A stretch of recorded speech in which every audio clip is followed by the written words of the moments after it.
Dear learner, welcome to Learnology. Here we discuss and learn many new things. आज हमारे learning का topic है power sharing. Power sharing civics chapter 1 है class 10 का। इसमें हम क्या करेंगे ना, पावर जो है एक देश में वो शेयर करने का महत्व यानी इम्पोर्टेंस समझेंगे, क्यों शेयर चाहिए समझेंगे, और दो एग्जाम्पल लेंगे। एक है यूरोपियन कंट्री बेल्जियम और एक नेबरिंग कंट्री श्रीलंका का, जिनकी पॉपुलेशन लगभग सेम है। इन दोनों कंट्रीज़ को कंपेयर करेंगे, देखेंगे क्या अच्छा गया क्या नहीं। तो इसी के साथ मैं शुरू करना चाहूँगा। Let's start. तो ये फर्स्ट स्लाइड में आप देख सकते हैं, मैंने विकिपीडिया से ये डेटा उठाया है। यहाँ पे बेल्जियम की एथनिसिटी यानी जो एथनिक डिवीज़न है उसके बारे में हम पहले डिस्कस कर लेते हैं। तो विकिपीडिया में यह दिया है कि फ्लेमिश पीपल हैं। फ्लेमिश क्या है? फ्लेमिश वो लोग हैं जो डच बोलते हैं बेल्जियम में। डच एक लैंग्वेज है, वो उस लैंग्वेज को बोलने वालों को फ्लेमिश बोलते हैं। और दूसरा है वॉलन। वॉलन कौन है? जो फ्रेंच बोलते हैं बेल्जियम में। ये 31% है, तो ये मेजॉरिटी है, ये माइनॉरिटीज़ हैं, और 11% मिक्स्ड है। यहाँ पे आपके बुक में दिया है कि जर्मन 1% है, वो भी हम देखेंगे कैसे कहाँ पे हैं। ये थी इनकी एथनिक कॉम्पोजिशन। आपके बुक में दिया है 20% are Dutch speaking, 80% people speak French. ये कहाँ पे है? ये कैपिटल में है। तो इसको देखते हैं, आप थोड़ा सा एक बार अच्छे से देखिए। तो 80% जो फ्रेंच है मैंने बोला वो कैपिटल में है। मतलब पहले से बताता हूँ आपको, ये जो पूरा देश देख रहे हैं आप, ये पूरे देश को बेल्जियम बोलते हैं। बेल्जियम में क्या है, ये जो येलो पार्ट है वहाँ पे डच स्पीकिंग लोग रहते हैं। डच स्पीकिंग की मेजॉरिटी है और फ्रेंच स्पीकिंग की माइनॉरिटी है। ये जो साउथ है यहाँ पे फ्रेंच स्पीकिंग पीपल रहते हैं। ये जो ईस्ट है यहाँ पे दिख रहा होगा आपको, यहाँ पे 1% जर्मन लोग रहते हैं। ये बहुत छोटी सी माइनॉरिटी है, तो इसको इतना पावर शेयरिंग का महत्व नहीं चाहिए था। तो इन दोनों के बीच में कॉन्फ्लिक्ट्स होते थे, Dutch speaking and French speaking. क्यों होते थे? क्योंकि पूरे देश में जो मेजॉरिटी है वो कैपिटल में मेजॉरिटी नहीं है। 80% लोग मैंने जो बोला मेजॉरिटी हैं वो फ्रेंच स्पीकिंग है only in the capital, but पूरे बेल्जियम में मेजॉरिटी है डच स्पीकिंग लोग। तो यहाँ पे कॉन्फ्लिक्ट्स होते थे 1960s और 50s के बीच में, ये सब कॉन्फ्लिक्ट्स हुए। नेक्स्ट हम देख रहे हैं, ये है नेशनलिटी। श्रीलंकन लोग बोलते हैं श्रीलंका के लोगों को, ये भी विकिपीडिया का ही है। तो यहाँ पे एथनिसिटी हम अगर देखेंगे तो सिंहड़ 2012 के सेंसस के अनुसार 75% लोग हैं। श्रीलंकन तमिल 11% और मूर एक छोटी सी माइनॉरिटी है। 2012 सेंसस के अनुसार 10% के लगभग 10% है, और इंडियन तमिल 4% है। तो आप यहाँ पे देख सकते हैं कि ऑफिशियल लैंग्वेज यहाँ पे तमिल और सिंहड़ है। तो ये अपडेट वर्जन है 2012 सेंसस, मतलब ये रीसेंट डेकेड के बारे में बात कर रहे हैं।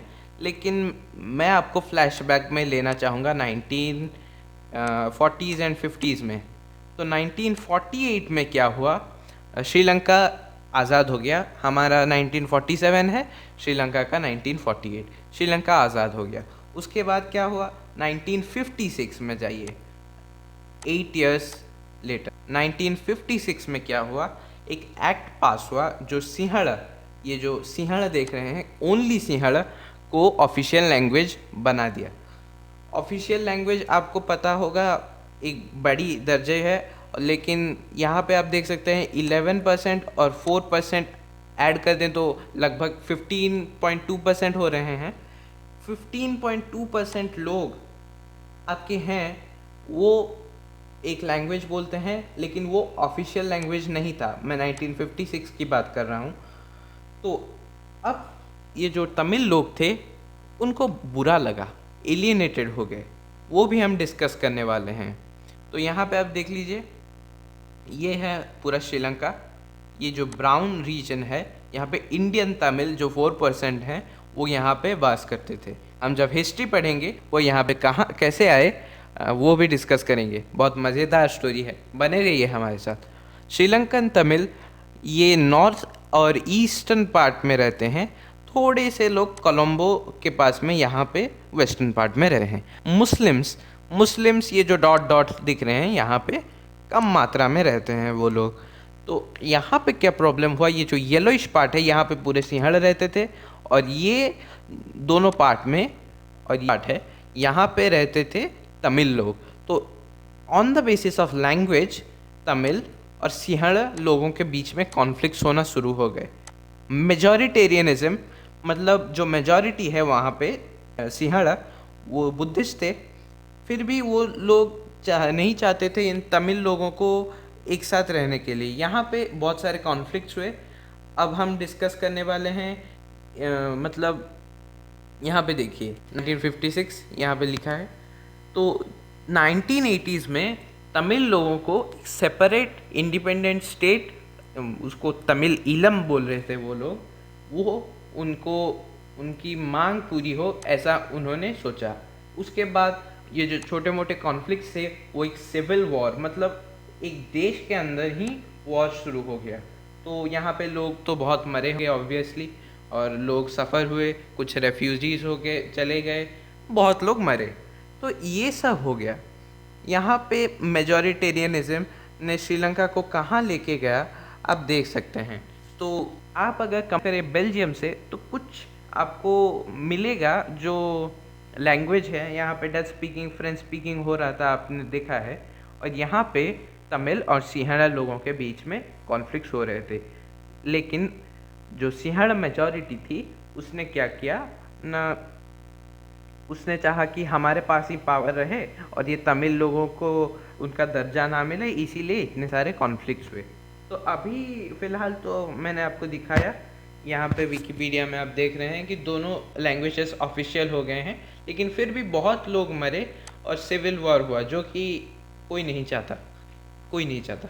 ठीक है, अब चलेंगे हम बेल्जियम के बारे में।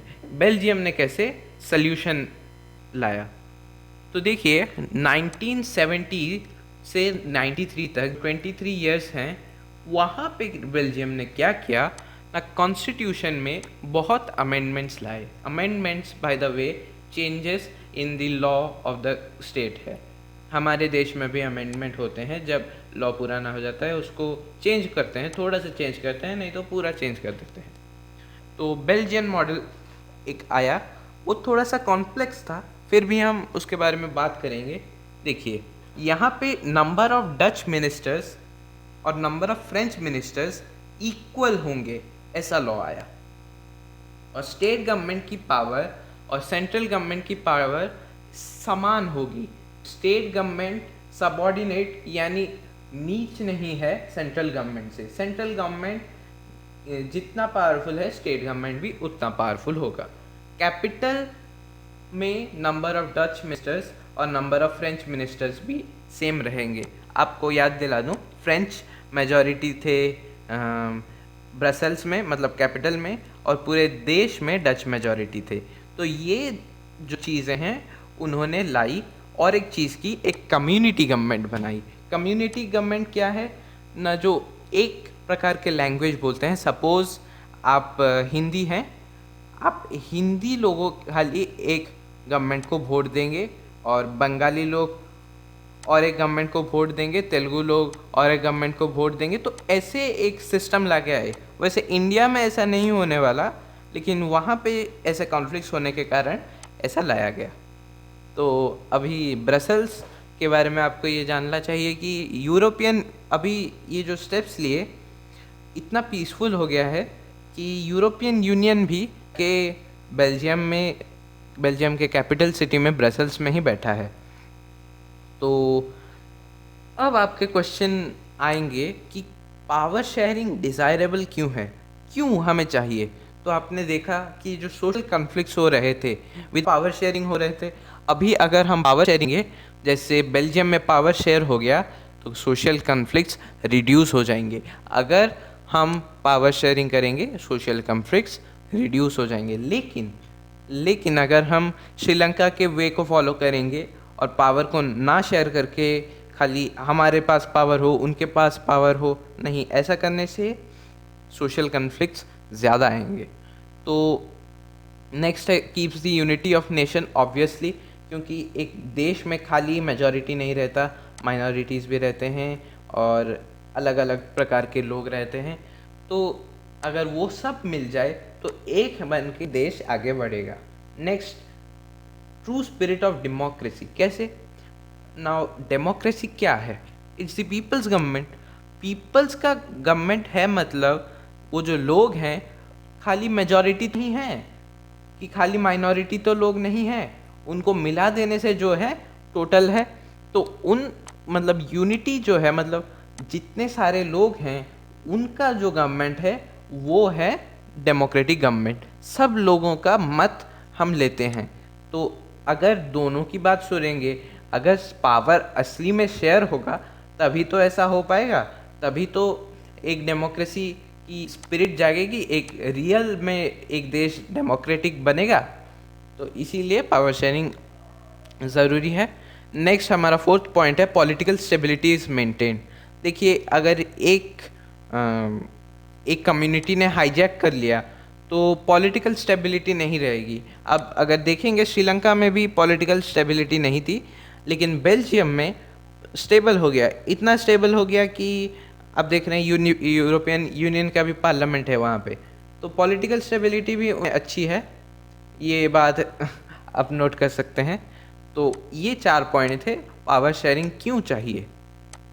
Next, forms of power sharing, ये भी बहुत इम्पॉर्टेंट है। आप अगर बुक पकड़े हैं पेज नंबर 9 को आ जाइए, 8 और 9 में लिखा है कितने फॉर्म्स ऑफ पावर शेयरिंग हैं। Different organs of government. देखिए, आपको पता ही होगा, आपने 7, 8, 9 में पढ़ा होगा कि 3 ऑर्गन है गवर्नमेंट के।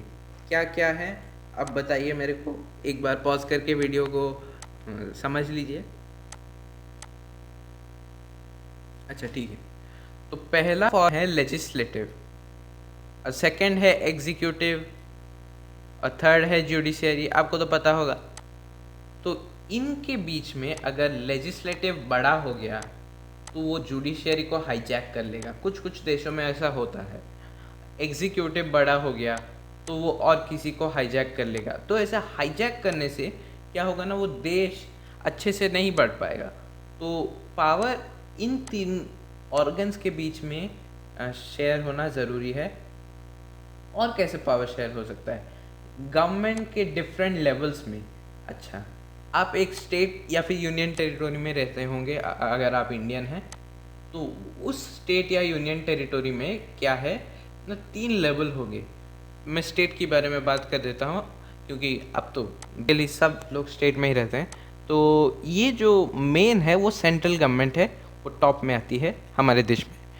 फिर स्टेट गवर्नमेंट आती है, फिर आपकी एक लोकल गवर्नमेंट है वो आती है, वो हम नेक्स्ट चैप्टर्स में पढ़ेंगे। तो ये जो 3 लेवल ऑफ गवर्नमेंट है, अगर स्टेट गवर्नमेंट को कुछ पावर नहीं दी जाएगी तो सेंट्रल गवर्नमेंट ऑल पावरफुल हो जाएगा। अगर स्टेट गवर्नमेंट को सारी पावर दी जाएगी तो लोकल गवर्नमेंट मतलब विदाउट एनी पावर हो जाएगा। तो उनके बीच में भी पावर शेयरिंग डिज़ायरेबल है। नेक्स्ट है हमारा अमॉन्ग डिफरेंट सोशल ग्रुप्स। ये तो हमने पढ़ा अभी कि जो बेल्जियम में आपने देखा डच कम्युनिटी थी और फ्रेंच कम्युनिटी थी, स्पीकिंग कम्युनिटीज़, उनके बीच में पावर इक्वली शेयर हुआ, नंबर ऑफ मिनिस्टर्स इक्वल होंगे और कम्युनिटी गवर्नमेंट होगी। कुछ स्टेप्स लिए गए, उन स्टेप्स को लेने के बाद पावर अच्छे से शेयर। तो सोशल ग्रुप्स के बीच में भी पावर अच्छे से शेयर होना डिज़ायरेबल है। नेक्स्ट है political pressure groups and movements. एक मूवमेंट्स के ऊपर चैप्टर है सिविक्स में, वो भी हम पढ़ेंगे। लेकिन यहाँ पे क्या हो रहा है ना, पॉलिटिकल प्रेशर ग्रुप्स और मूवमेंट्स, मतलब एक अगर पॉलिटिकल पार्टी बहुत बड़ी हो जाती है, अगर वो बहुत बड़ी हो गई तो चांसेस है कि वो कंट्री के साथ कुछ बुरा कर सकती है। अब अगर चाइना में देखें, वन पार्टी गवर्नमेंट है वहाँ पे, मतलब आप एक पार्टी नहीं बना सकते, आप कम्युनिस्ट शासन मतलब जो रूल है उसके अगेंस्ट में नहीं जा सकते। तो ऐसे कुछ चीज़ें हैं। पॉलिटिकल प्रेशर ग्रुप्स और मूवमेंट्स, इनके बीच में भी पावर शेयर हो। अगर मैं अभी तो किसी सपोज़ ए पार्टी है और बी पार्टी है, अगर ए पार्टी ने सारा पावर ले लिया और बी पार्टी भी एक बड़ी पार्टी है उस देश की, तो कंट्री सी की, तो क्या होगा ना, बी पार्टी के जो लोग हैं उनका जो मत है वो एक्सप्रेस नहीं होगा। तो यहाँ पे पावर आइडियोलॉजीज और ग्रुप्स, पॉलिटिकल पार्टीज, इनके बीच में भी शेयर होना ज़रूरी है। नेक्स्ट देखते हैं कुछ आपके लिए आपको खुश बनाने के लिए कुछ चीज़ें हैं। ये पोस्टर है, यहाँ पे आप देख सकते हैं ये फोटोग्राफ में कि यहाँ पे दो एक डायरेक्शन दिया है। यहाँ पे 2 लैंग्वेजेस में लिखा है, फ्रेंच और डच में। इसमें आप हमारे देश में भी देख सकते हैं ये चीज़ है। मतलब अगर आप कहाँ पे जाते हैं तो आपको यहाँ पे ऐसे दिखेगा। तो आप ये सपोज़ आप रेलवे स्टेशन गए, रेलवे स्टेशन में एक बोर्ड देखा होगा आपने, एक में हिंदी में लिखा होता है, एक में इंग्लिश में, एक में आपका रीजनल लैंग्वेज में लिखा होता है, कहीं कहीं पे उर्दू में भी लिखा होता है। तो ये जो बोर्ड्स हैं, ये एक लैंग्वेज तो नहीं थी बेल्जियम में, जैसे इंग्लिश खाली अमेरिका में है वैसा तो नहीं था। तो ये दोनों लैंग्वेज के बीच में पीसफुल रहने के लिए ये किया गया था। दोनों लैंग्वेज के लोग मतलब फील नहीं करेंगे कि खाली उनके लैंग्वेज में लिखा है, हमारे लैंग्वेज में क्यों नहीं लिखा, वो फील ना कराने के लिए ये लिखा जाता है। नेक्स्ट देख रहे हैं, ये जर्मन गवर्नमेंट का एक कार्टून है। यहाँ पे कुछ अलग दिख रहा होगा आपको ज़रूर, क्योंकि ये जो कार है यहाँ पे 2 स्टीयरिंग व्हील्स हैं। हालांकि कार्स में तो एक ही स्टीयरिंग व्हील होती है। तो ये दिखा रहा है कि कैसे जर्मन गवर्नमेंट 2 मतलब ये में डिवाइड हो गई थी और मतलब पावर अच्छे से शेयर हुआ था। जो क्रिश्चियन डेमोक्रेटिक यूनियन है और सोशल डेमोक्रेटिक, 2 पार्टी राइवल थे पहले। ये दोनों पार्टी राइवल थे, फिर भी वो दोनों राइवल मिल के कोलिशन गवर्नमेंट बनाए। तो उसको एक मतलब सार्कास्टिक वे में कार्टून के माध्यम से दिखाया गया है। नेक्स्ट ये कार्टून देख लिया आप, ये देखिए यहाँ पे 2 प्रेसिडेंट्स हैं, रशिया और यूएस, जो कि बहुत सुपर पावर्स हैं, उनके प्रेसिडेंट्स हैं। तो ये काफ़ी पावरफुल लोग हैं। और ये जो बैठे हैं घोड़े के ऊपर बैठे हैं, कि कौन सा घोड़ा, डेमोक्रेसी का घोड़ा। तो आप इसको देख के थोड़ा सा हंस सकते हैं। ये 2005 का है। क्या लिखा है, we got to keep the rein tight Vladimir. ये बुश बोल रहे हैं पुतिन को कि डेमोक्रेसी में हमारी पावर थोड़ा सा बढ़ा सकते हैं, ऐसा करके वो बोल रहे हैं। तो आप, आई होप आपको चैप्टर अच्छे से समझ में आया होगा। अगर आप और एक स्टोरी है खलील्स डिलेमा, वो मेरे से सुनना चाहते हैं तो मैं बता देता हूँ आपको। तो हम यहाँ पे सुनेंगे खलील्स डिलेमा के बारे में। तो खलील बीरूट का रहने वाला है। बीरूट एक लेबनान में सिटी है, कैपिटल सिटी है। और ये जो बीरूट में, उसकी माँ एक सुन्नी मुसलमान है और पापा एक ऑर्थोडॉक्स क्रिश्चियन है। तो ये क्या हुआ, अब बीरूट में थोड़े से कॉन्फ्लिक्ट्स होते थे, सिविल वॉर भी हुए, बहुत सारे लोग मरे। फिर एक मतलब पैक्ट जैसा, बार्गिन जैसा हुआ कि उनका प्रेसिडेंट बनेगा कैथोलिक क्रिश्चियन के मार्टोनाइट सेक्ट से, और उनका प्राइम मिनिस्टर सुन्नी मुसलमान होगा। तो ऐसा एक पैक्ट हुआ। लेकिन इससे खलील बिल्कुल भी खुश नहीं था। अब वो क्यों खुश नहीं था, क्योंकि वो चाहता था दुनिया में जैसे सब सेकुलर डेमोक्रेसीज हैं, हमारा भी वैसा हो, not on the basis of any religion, कोई पीएम हो या प्राइम मिनिस्टर हो, पीएम हो या प्रेसिडेंट हो। तो वो यह चाहता था। लेकिन वहाँ पे जो उसके टिप्स थे, उन्होंने कहा कि यही बेस्ट हो सकता है लेबनान में। तो ये दर्शाता है कि डेमोक्रेसी हर जगह पे इक्वल नहीं हो सकती, कुछ कुछ छोटे छोटे चेंजेस लाने पड़ेंगे based upon the countries situation. तो पावर शेयरिंग का महत्व आई होप आपने समझा होगा। ये जो एग्जांपल्स हमने दिए थे आपको अच्छा लगा होगा। Thank you for watching this video. I encourage your patience और थैंक यू। ज़्यादा कैसे बोलूँ।